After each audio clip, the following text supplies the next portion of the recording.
Welcome to part 2 of game 9 of the match between Anatoly Karpov and Garry Kasparov. So Karpov has played knight c2 and the game was adjourned, and the arbiter called Kasparov, who had to seal the move, and when the next time the game resumes he had to play that seal move. Well, Kasparov plays some other move, but let's have a look at one variation here. Let's say what happens if king c6 being played. This wasn't played in the game, by the way. But then bishop d3, knight g7. We will see the point of this knight coming here. And after king e3, king d6, white plays king f4. Then knight e6 check, kicks the king back, and there is no way that white can make progress in that position. But after knight c2, Kasparov plays f6. Now what does this do? It creates weaknesses on these two light squares, and with light square bishop in hand, this pawn chain becomes very weak indeed, and a possibility for white to attack on these two pawns and also to this knight. So bishop d3, Kasparov plays g5, and here a good practical decision by Karpov. He exchanges this light square bishop for the knight, and after knight e3, bishop b1, now b4, and notice what happens. These pawns on the queen side are on dark squares, and with this light square bishop he cannot attack these pawns, these a3, b4 and d4 pawns, and there is always a weakness on this a6 square, which can white exploit it quite well because of the knight, which can move on different squares, whereas this bishop can only move on light squares. It cannot attack these pawns. So this was the reason that Kasparov exchanged that, and with queen side fixed, the all focus is now on the king side, where the white king is in a perfect position. But the question remains, can he penetrate through? Well, there are two possible ways, two good ways to play this position. Let's have a look at the first way, and that is to play bishop g6. Now after the game, it was suggested by FM Geller to play h takes g5 if bishop g6 played. But then comes f takes, f4, g4, f5, attacking the bishop, bishop f7, knight takes g4, h takes g4, and after king e3, this position is quite equal and there isn't a way to make any progress here. After bishop g6, it was another suggestion that was by Daniel King, the British Grandmaster, to play king g2 in this position, and after gh4, now g4, and now with hg4, fg4, and after, let's say, plays king h3, white can play king h3 and pick up this pawn. Whatever black plays, still safe. The third position after bishop g6 is to play g4 here, and this is very long process of the study, that to make a draw, to save the game or to penetrate through, is to play now h takes g, knight takes g, g takes h, and knight takes f6. The position is still level. With this bishop can come here and h3, black can have counterplay, but the position would still be holdable. Another try after this b4 move played. We have looked at the moves like bishop g6. Let's have a look at another move, and this is king e6. This is going to be a very long thing, very long study indeed. Focus on each and every move here. But then there are also two possible ways to play here. Let's have a look at the moves like king g1 in this position, then bishop d3, king g2, bishop e2, g4, h takes g, f takes g, g takes h, king h3, bishop d3, king takes h, bishop e4 and g5. And after this is taken, then this bishop is looking very strong in the center in a perfectly defendable position, although it cannot attack, as I said, these dark squares, but it still can be used as a defensive resource for black in this position. Let's go back. After king e6, what is another try that white can do is to play king g2 in this position. Then again bishop d3, g4, h takes, f takes, bishop e4 check, king g3, and there is absolutely no breakthrough for white in this position. This pawn can pass, but the bishop will always be there to track it. So there is no way that white will be able to progress here. But here, after this move b4 by Karpov, Kasparov makes a mistake and he plays g takes h4. And after knight g2, good move indeed, h takes g3 check, king takes g3, and possibly simple way to play would have been to take a guard of this bishop by playing bishop g6, but knight f4, try to dilute it into a king and pawn endgame, a king and pawn drawn endgame, but he plays king e6, and which allows knight f4 check and picking the pawn on h5. Now this is a completely different story now.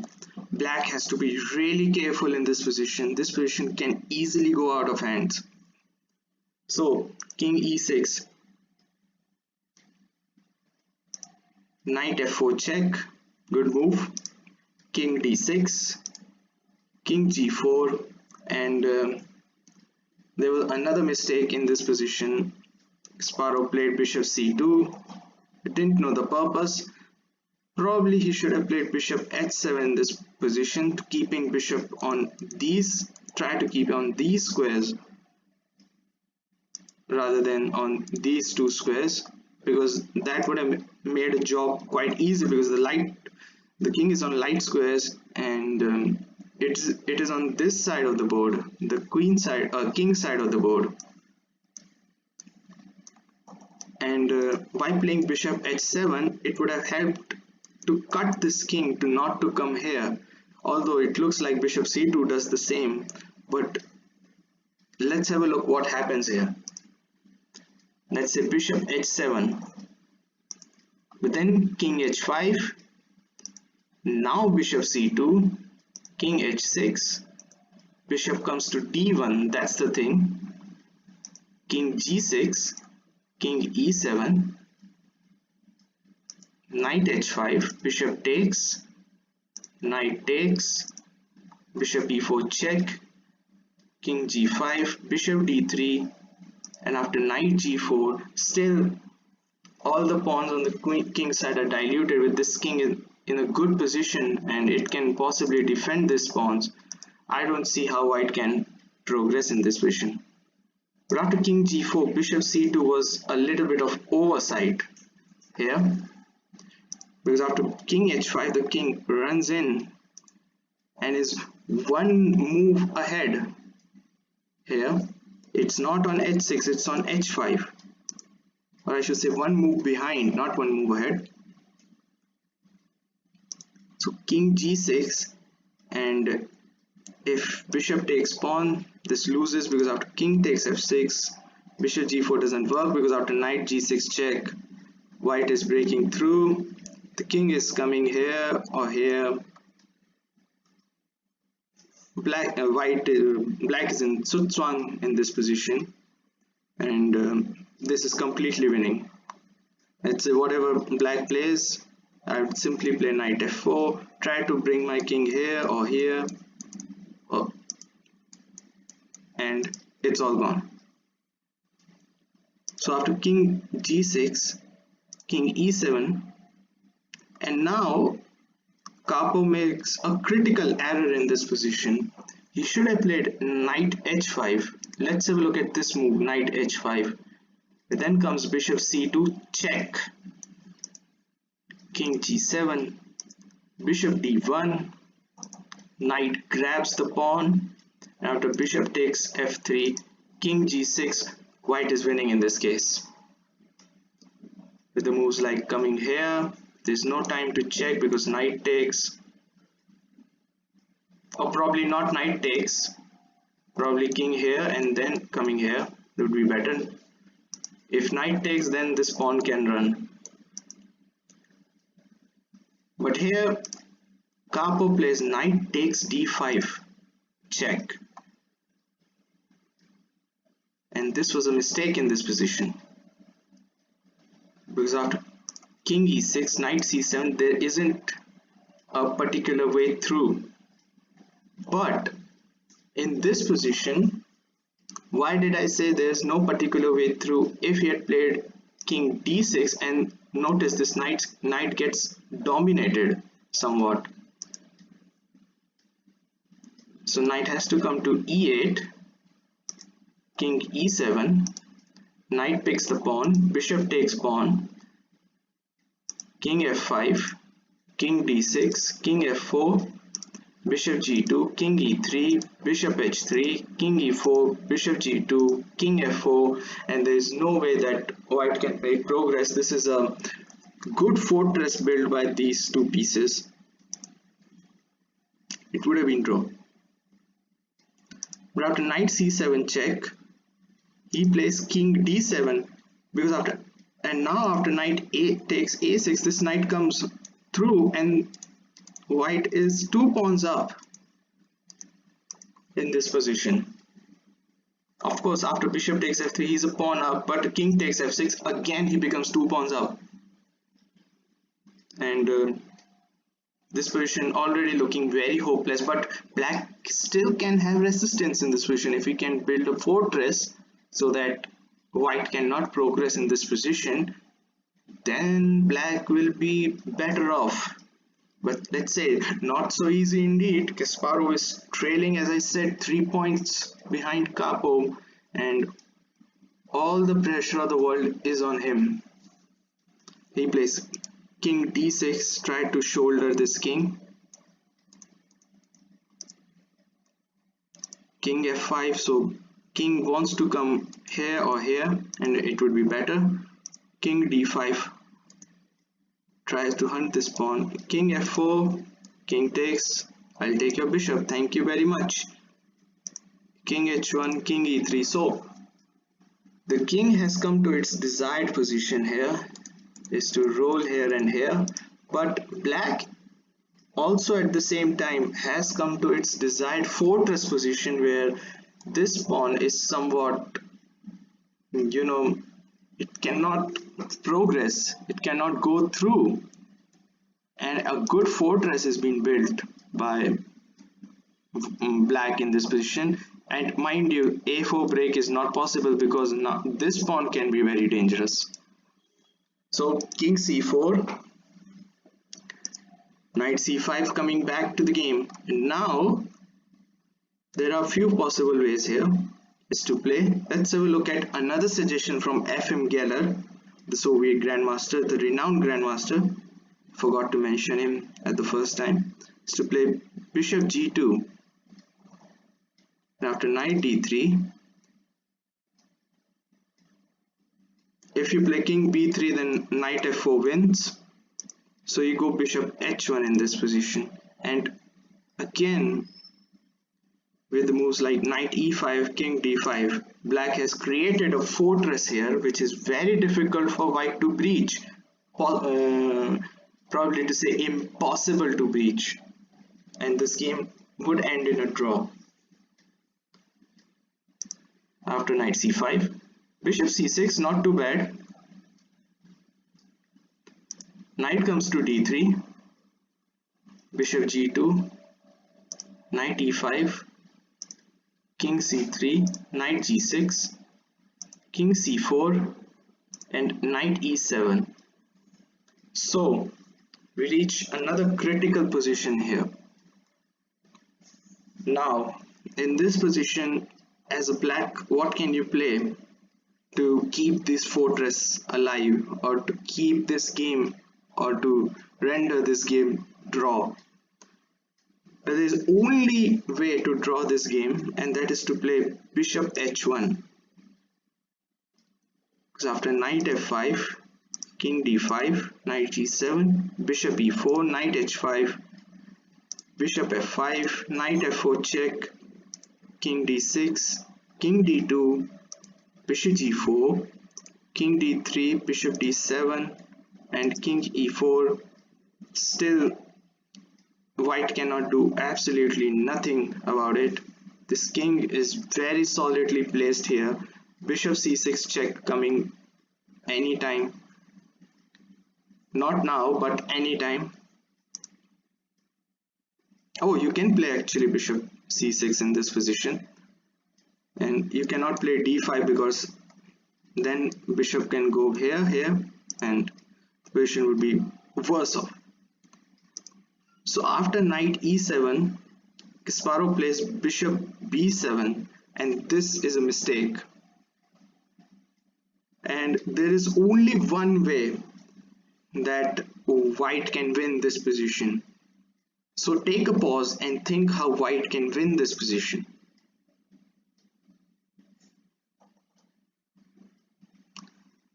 So the only way to win this position for white is to play knight f5, double exclaim.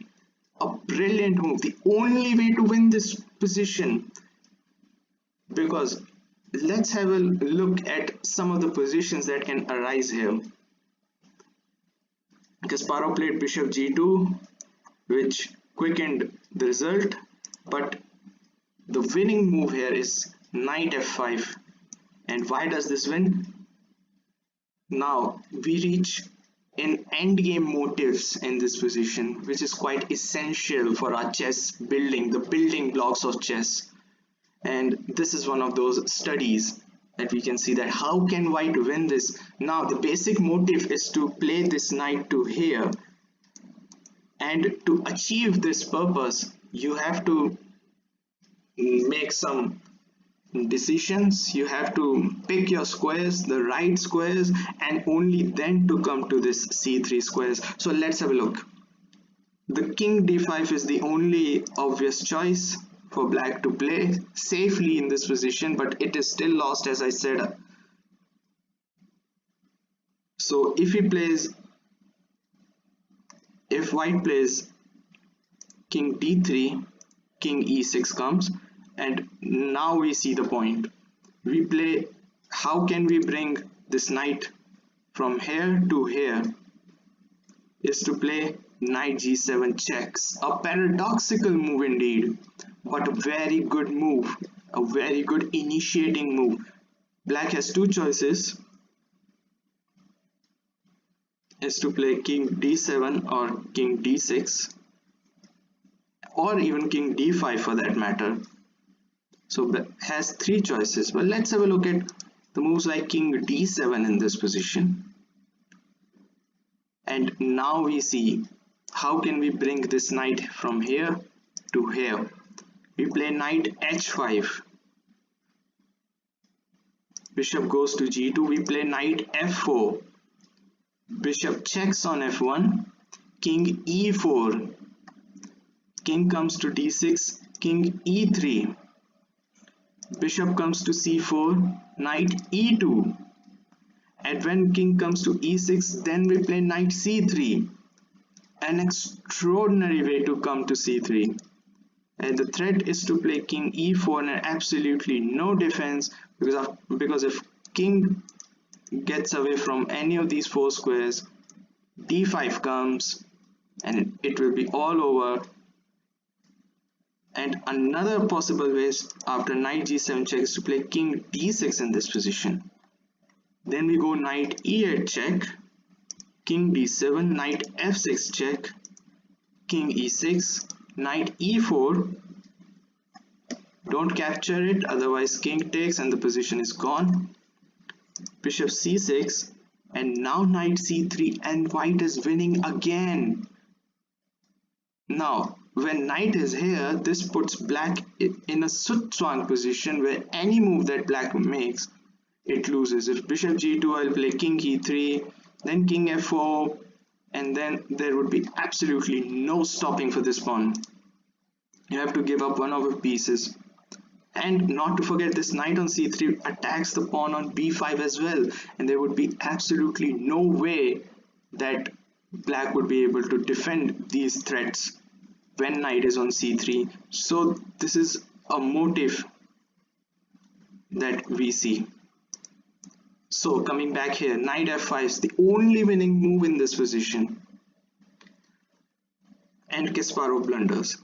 He plays bishop g2 as and as I said, it quickens the defeat. Knight d6 check, king b3, knight takes b5, Karpov is 2 pawns up, king a4, and after knight d6, Kasparov resigns the game. Anatoly Karpov is 4 wins up after game 9, and well, Karpov is 4 wins up, only needing 2 more wins. And in the first 9 games, Kasparov has won absolutely nothing. And it is shattering to lose this beautiful endgame, although this I consider it as one of the Karpov's best games ever. And which shows his boa constrictor style of playing endgames, understanding positions little by little, improving them. And so, why is this winning? King takes, then b5 runs. King is placed very oddly, and not to forget, white has 2 passed pawns, and with the help of this knight, this game is gone. What a shattering defeat this is from Kasparov. I would be bringing more games from this tournament. There was another decisive game, which was game 27 after 18 draws. So whose favor did that game go? We will check it out in our next video. I hope you liked these 2 videos, these part 1 and part 2 of this beautiful game 9 of Karpov Kasparov 1984 World Chess Championship match. Stay safe. Cheers. Bye.